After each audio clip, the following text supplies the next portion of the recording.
Glória a Deus, aleluia.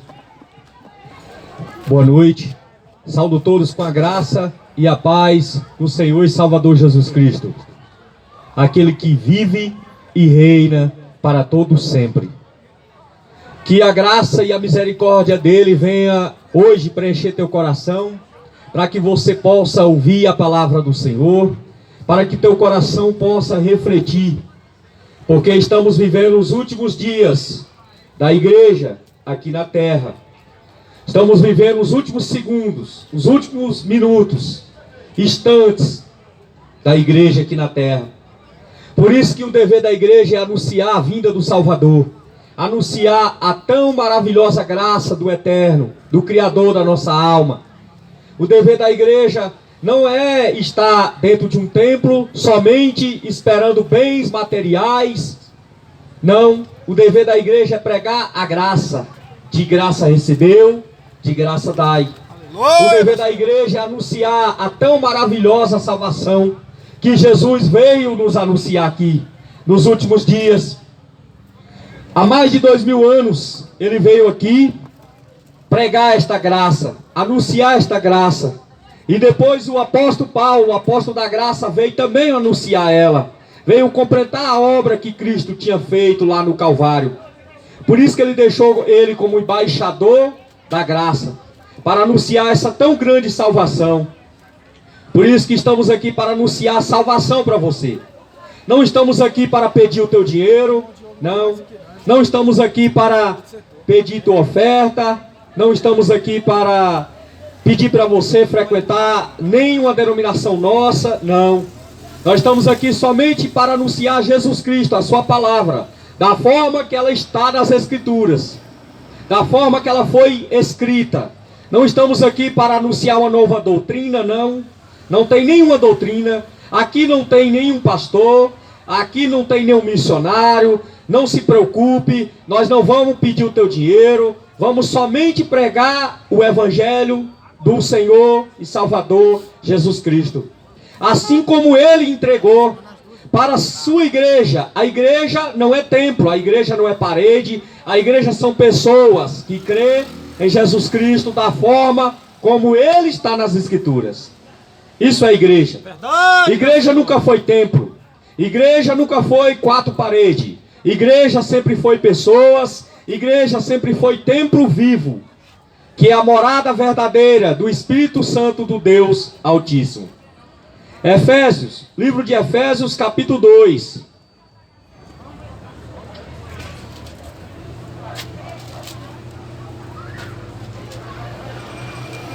Efésios, capítulo 2.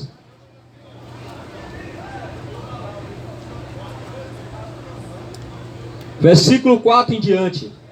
Mas Deus, que é riquíssimo em misericórdia, pelo muito amor com que nos amou, estando nós ainda mortos em nossas ofensas, nos vivificou, conjuntamente com Cristo, pela graça sois salvos, e nos reconciliou juntamente com Ele, e nos fez assentar nos lugares celestiais em Cristo Jesus, para mostrar-nos os séculos vindouros, as abundantes riquezas da sua graça, pela sua benignidade, para conosco com Cristo. Aleluia. Porque pela graça sois salvos, por meio da fé.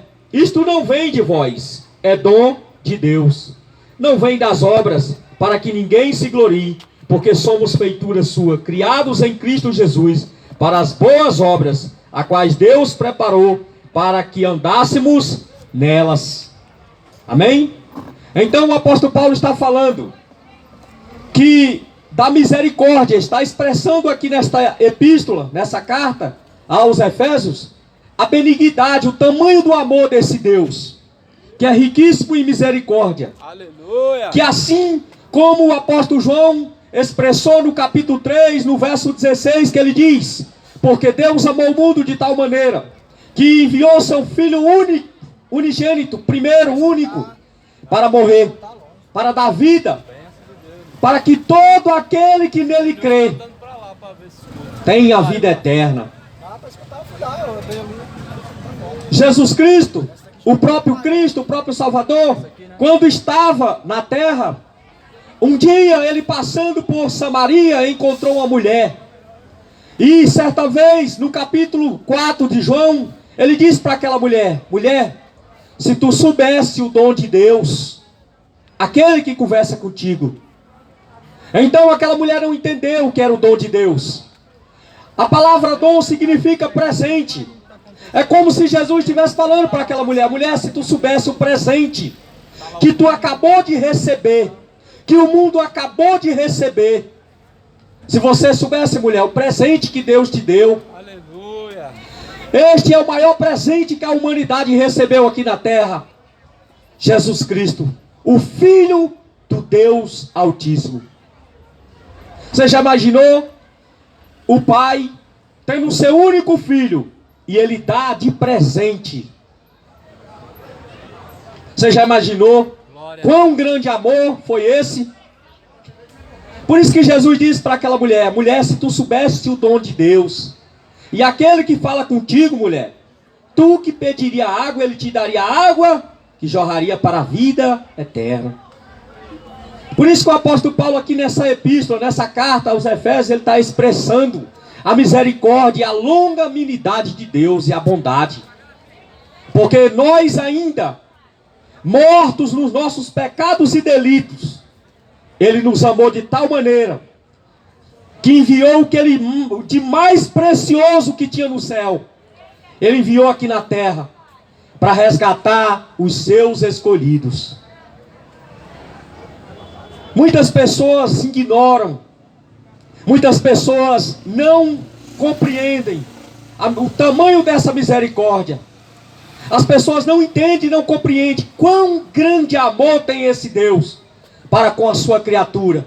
Aquele que Ele fez, a sua imagem, a sua semelhança. Que ao tempo foi perdendo essa imagem, essa semelhança. Desde a queda do homem lá no jardim, o homem perdeu a imagem e a semelhança de Deus. E começou a se tornar a imagem e semelhança do inimigo das nossas almas, o diabo.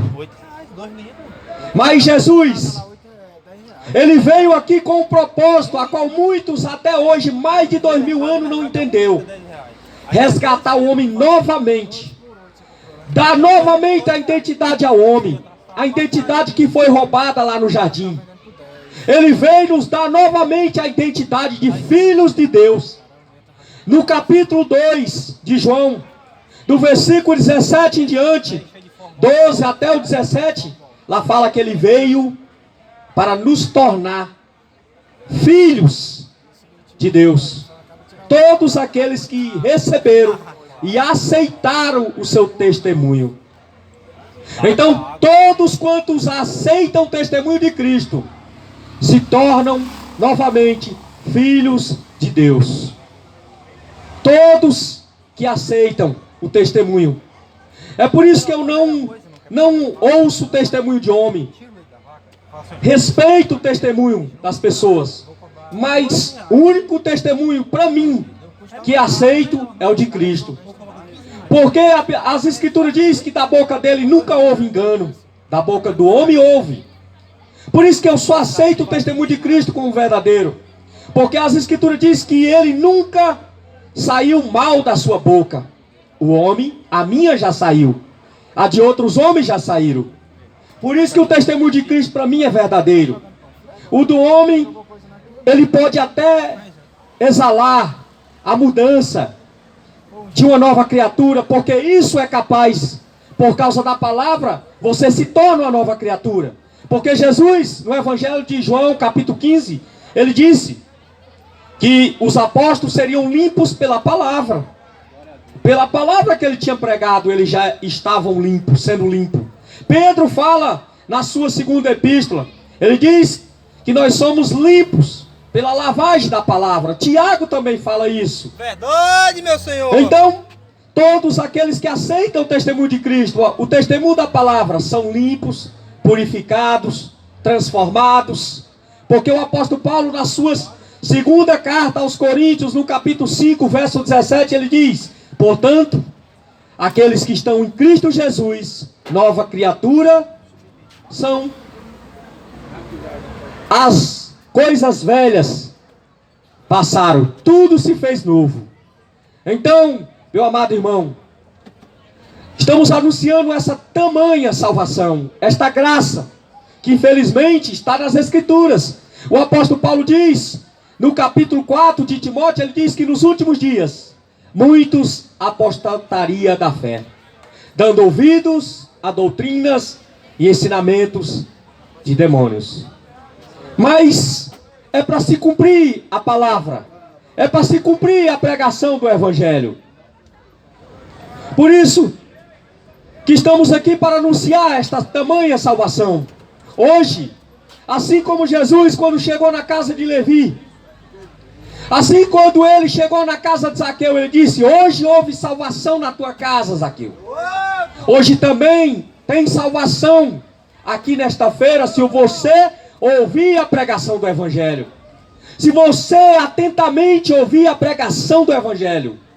Porque o apóstolo Paulo, no livro de Romanos, capítulo 10, verso 17, ele diz que a fé vem por ouvir a palavra de Deus. Então, se você ouvir a palavra de Deus, se você atentamente, com o teu ouvido e com o teu coração, você ouvir a palavra do Criador, você será salvo. A salvação veio até a tua casa. Se atentamente você ouvir, se atentamente ouvir a voz do Espírito Santo e a voz da palavra das Escrituras, se você der crédito às Escrituras, hoje chegou a salvação até a tua alma e até teu coração. Mas você precisa estar atento.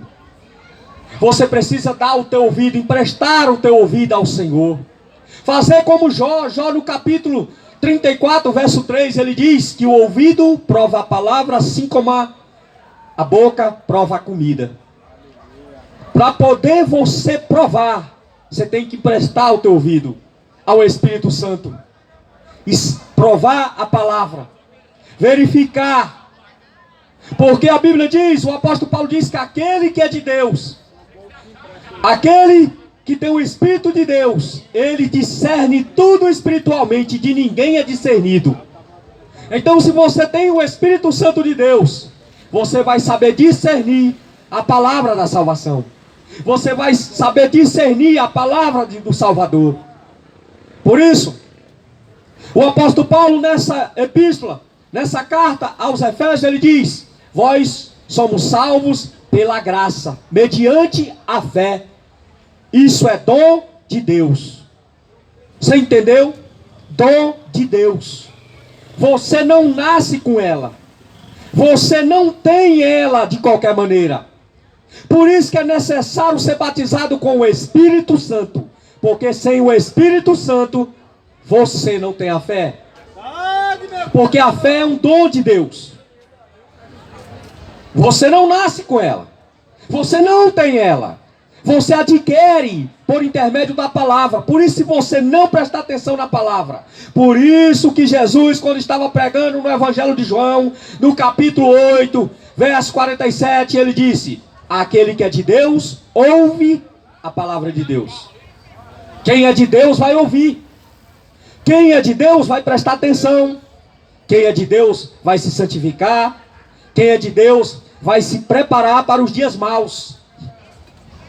Por isso, que se você não ouvir a palavra, se atentamente você não guardar esta palavra no teu coração, você não pode dizer que você tem fé. A fé é dom de Deus. 1 Coríntios capítulo 12, verso 4 em diante, o apóstolo Paulo fala a respeito dos dons. E ele fala um dos dons, a fé. Porque hoje o que nós vemos é as pessoas dizendo: eu tenho fé. Como que você tem fé? Sem ser batizado pelo Espírito Santo. Me explica. Explica para mim na luz das Escrituras. Como que você tem fé se você não foi batizado com o Espírito Santo? Se a fé é um fruto do Espírito Santo. Como que você pode abrir a tua boca e dizer que você tem fé se você não tem evidência de uma nova criatura? você não foi regenerado pela palavra, você não nasceu da água e do Espírito. Por isso que muitos são enganados. É por isso que muitos são enganados. Sabe por quê? Por falta de discernimento espiritual, por falta de reconhecer, por falta muitas vezes por causa da soberba, da arrogância, do orgulho, que achar que conhece. Não, eu conheço a letra. Você muitas vezes conhece a letra, mas você não sabe o que tem por trás da letra. Muitas vezes você conhece a Bíblia de capa a capa, mas muitas vezes você não sabe o espiritual da letra. É por isso que o apóstolo Paulo diz: a letra mata e o Espírito é o que vivifica. O mesmo Jesus Cristo repetiu a coisa que Paulo falou. Ele repetiu lá em João capítulo 6. A carne para nada se aproveita. E as palavras que eu tenho pregado são espírito e vida. A palavra não é morta. Por isso que você tem que buscar a essência da palavra, porque a palavra não é morta, não é simplesmente uma letra escrita pelo escritor, não é um livro que o escritor fez com a sua dedicação, com a sua sabedoria. Não, a palavra do Criador, ela é feita espiritualmente. Por isso que Pedro diz: nenhuma palavra da profecia foi escrita de particular interpretação. Ela não foi escrita por homens. Não, eu vou escrever isso aqui, Jesus fez isso. Não, o Espírito Santo conduzia aquelas pessoas para eles escreverem os textos. É por isso que quantas vezes eu estava dentro de um sistema religioso, sendo guiado por um homem semelhante a mim, que se titulava um pastor, que me guiava ao caminho errado. E eu, como cego, guiado por outro cego, eu não enxergava o caminho. E muitas vezes afirmava coisas erradas que ele me mandava, que ele pregava ali naquele púlpito. Sabe, por causa da minha ignorância, da minha soberba, de achar que eu conhecia as escrituras, porque um homem estava pregando para mim. Mas eu não examinava, eu não buscava na essência dela, da letra, o que era que Jesus estava falando ali, o que era que Paulo estava falando ali. Mas quando eu comecei a buscar, aí eu comecei a desvendar mistérios que eu nunca, até hoje, eu fico de boca aberta, por quantas vezes eu leio aquele texto lá no sistema e eu nunca compreendi. Sabe por quê? Porque Deus revela no tempo oportuno, porque o tempo é dele, a hora é dele. Por isso que Eclesiastes capítulo 3 é um livro, é um dos textos mais magníficos que tem nas escrituras. Há tempo para tudo. Há tempo para morrer, para nascer, para se converter também há tempo. Aleluia. É por isso que a gente, muitas vezes, a gente não pode empurrar o evangelho de goela abaixo a ninguém. Porque o tempo é determinado pelo Criador. Hoje pode não ser o teu dia de você se converter, mas amanhã, quem sabe, se o Senhor permitir, depois da manhã, quem sabe, um mês, um ano, 2 anos. Mas é o nosso dever como igreja, é um dever da igreja anunciar a palavra. Porque o apóstolo Paulo, no livro de 1 Coríntios, no capítulo 9, verso 16 e diante, ele diz que é imposta essa obrigação a ele. Como foi imposta a ele, também a nós. Porque ele diz: sejam meus imitadores, como eu fui de Cristo. Então, se Paulo anunciava o evangelho, o dever da igreja é anunciar o evangelho. Porque se somos imitadores de Cristo, temos que imitar ele em tudo. Paulo não era preguiçoso, Paulo não ficava sentado e deixava as ovelhas no engano, não. Ao ponto que lá em 2 Coríntios, no capítulo 12, o apóstolo Paulo, ele fala, e no capítulo 11, ele fala que ele foi chicoteado, estava passando aflições entre falsos irmãos, foi perseguido pelo povo judeu, pelos os gentios, passou fome, frio, mas ele nunca, lá neste capítulo 11, ele diz: mas nunca ele deixou de anunciar a salvação, mas nunca ele se cansou de pregar o evangelho. por todas as aflições que ele passou, todas as aflições que o apóstolo Paulo passou, ele diz: mas eu nunca deixei de anunciar esta tão grande salvação. Anunciar Jesus, é o que nós anunciamos, Jesus. Só que infelizmente nos dias de hoje, nós vemos cristãos anunciando placas de igrejas, de templos, indo contra a pregação do evangelho. Jesus não fundou nenhuma denominação aqui na terra. Jesus não mandou fundar nenhum templo aqui na terra. Só existe um templo que Deus quer habitar. É o teu corpo, é o meu corpo, como morada. Não é o teu dinheiro que vai justificar alguma coisa. É somente a tua adoração a Deus. Deus jamais requer algo material de ninguém. Deus nunca quis isso. Ao ponto que quando Jesus estava na coleteria lá no templo em Israel, ele viu aqueles ricos jogando muito dinheiro lá na coleteria. E uma viúva, uma senhora pobre, muitas vezes só tinha o que comer. E ela jogou uma simples moedinha. Mas Jesus, como ele conhecia o íntimo do profundo do coração do ser humano, da criatura, ele disse: esta mulher, ela ofertou mais do que todos aqueles que estavam ofertando. Os apóstolos ficaram atônicos, disseram: como que pode, Jesus?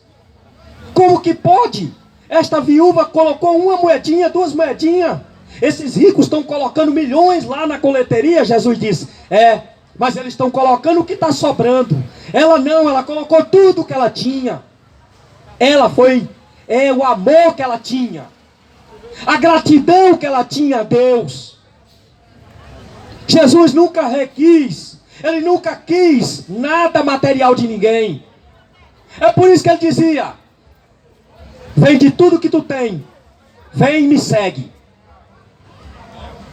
Pega a tua cruz, me segue. Não, Jesus não dizia: para você me seguir, me dá a tua casa. Para você me seguir, me dá a tua moto, o teu carro, me dá R$1.000, deposita R$1.000 lá na poupança da igreja. Não, não. Jesus nunca pediu isso. Você não vai achar nenhuma passagem das Escrituras Jesus pedindo algo material de alguém. Você não vai ver uma passagem da Escritura Jesus pedindo R$1, ou 1 centavo, ou 1 denário, ou 1 estátua, seja o que tem. Aquela época existia, era denário, era estátua.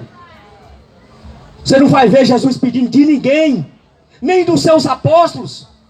Porque hoje o que nós vemos é o seguinte: você vai para um templo, se torna discípulo de um pastor, mas você tem que sustentar ele. Engraçado, era Jesus que sustentava os seus apóstolos. Era ele que sustentava. Era ele que carregava aquela obra nas costas. Jesus nunca pediu nada a Pedro, Jesus nunca pediu nada a Tiago de bens materiais.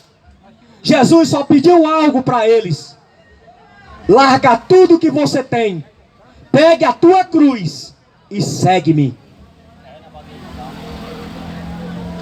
Jesus, ele queria somente a atenção dos apóstolos.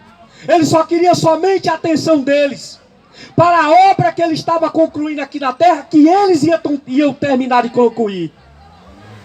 Só isso que Jesus pediu. Jesus pediu uma vida de abnegação, de largar o pecado, de largar o mundo, mas seguir a sua doutrina. Foi isso que Jesus pediu para eles.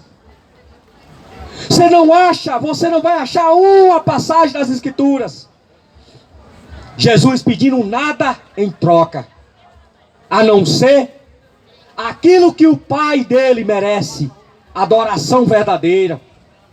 Ao ponto que Jesus, sendo indagado pelos fariseus, no capítulo 12 de João, no capítulo de Marcos 12, ao ponto que os fariseus falaram para Jesus: qual que é o maior dos mandamentos? Aí Jesus falou para eles: ouve, Israel, o nosso Deus é único. Amarás o Senhor teu Deus de todo o teu coração e de toda a tua alma. O próprio Filho clamando para que as pessoas adorassem ao Deus Altíssimo. Você não acha uma passagem nas Escrituras Jesus pedindo algo material aos seus discípulos? Você não acha nas Escrituras Jesus pedindo nada material para ninguém. Tudo que ele pediu era algo que relacionava a adoração ao Deus Altíssimo. Somente isso que Jesus pedia, para que aquelas pessoas seguissem e adorassem a adoração verdadeira ao Deus Altíssimo, ao Deus verdadeiro. Só é isso que Jesus quer de você, que você creia no nome dEle, que você creia no testemunho dEle, que você aceite Ele como o único e suficiente Salvador da sua alma. É o único sacrifício que Ele te pede. Único. Ele não pede nada material a você. É por isso que a pregação do Evangelho é esta. Se hoje ouvires a voz do Senhor teu Deus, no dia que se chama hoje, não endureça teu coração. Porque é pela graça que você é salvo. Não é mérito seu, não é mérito meu. Muitos têm se justificado com suas obras, achando que vão ser salvos por suas obras, achando que vai ser salvo porque é um pastor de um templo. Não vai, meu amado. Ninguém é salvo por obra. Você não vai ser salvo porque você é pastor. Você não vai ser salvo porque você é obreiro. Não, não. Você é salvo pela fé. Não adianta pregar, não adianta expulsar demônio, não adianta fazer milagre, prodígio, maravilha, se não tiver a fé. Jamais você verá a face do Deus Altíssimo. Jamais. É o ponto que Jesus, no Evangelho de Mateus, no capítulo 7, do versículo 21, ele diz: naquele dia. Que dia? No dia do acerto de conta. No dia que Jesus vinha para buscar os seus escolhidos. Ele diz: naquele dia, muitos me dirão naquele dia: Senhor, Senhor, fiz milagre em teu nome. Eu frequentava uma denominação e até adorava o teu nome. Eu dava dízimo para o pastor no teu nome. Eu sustentava a obra do homem no teu nome. Aí Jesus vai dizer: eu não te conheço. Você até dava dízimo para pastor, você até sustentava a obra dele, mas a minha você nunca sustentou. Porque a minha obra nunca foi sustentar homem. A minha obra era anunciar o Evangelho. A minha obra era socorrer o órfão, o necessitado, a viúva. A minha obra era fazer o ide. A minha obra era anunciar o Evangelho da salvação. Anunciar de graça aquilo que eu padeci com preço de sangue. Por isso que Jesus disse, naquele dia, muitos vão me dizer naquele dia: Senhor, Senhor. Só chamava pelo nome, mas nunca obedeceram. E nós vemos que está próximo esse dia. Nós vemos que está próximo esse dia, que o Eterno vai vir, que o seu Filho vai vir para buscar os seus escolhidos que Ele comprou com seu sangue precioso. Mas quantos que estão esperando a vinda dEle?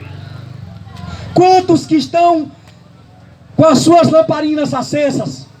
Quantos que estão com azeite nessa lamparina? Jesus contou uma parábola no livro de Mateus, no capítulo 25, de 10 virgens. 5 eram prudentes, espertas, que elas sabiam discernir o que era espiritual do que era carnal. E as outras eram loucas, desapercebidas. É igual muitos estão no dia de hoje. Estão com a Bíblia debaixo do braço, mas desapercebido. Acreditando em doutrinas de homens, mas não acreditam, não validam as escrituras escritas pelo dedo do Criador. Quantos que estão desapercebidos? Já acabou o azeite. Eles não querem comprar. Não querem fazer assim como aquelas prudentes falaram para aquelas nécias: vão aos que vendem, vão comprar. Azeite. Por isso, meu amado, se você não tem azeite, vá comprar. Sabe como que você compra azeite? Leia as escrituras. Busque nas escrituras, que o Senhor vai preencher a tua lamparina, para que quando Ele vier às bodas do Cordeiro, você possa entrar na cidade pelas portas. Porque lá em Apocalipse 21 e Apocalipse 22, o Senhor diz que ficarão de fora das bodas os cães, os feiticeiros, os idólatras, os adúlteros, os afeminados, os ladrões, os sodomitas e todos aqueles que amam e cometem a mentira. E lá em Apocalipse 22, 15 e Apocalipse 21, 8 é a continuação do sermão de Paulo em Gálatas 5, 19. E o que Paulo escreveu aos Coríntios no capítulo 6, verso 9. Para você ver que a palavra, ela é uma harmonia do princípio até o fim. O que Paulo pregou, João pregou. O que Paulo pregou, Tiago pregou. O que Paulo pregou, Pedro pregou. Para você ver. O que Daniel pregou, João pregou no Apocalipse.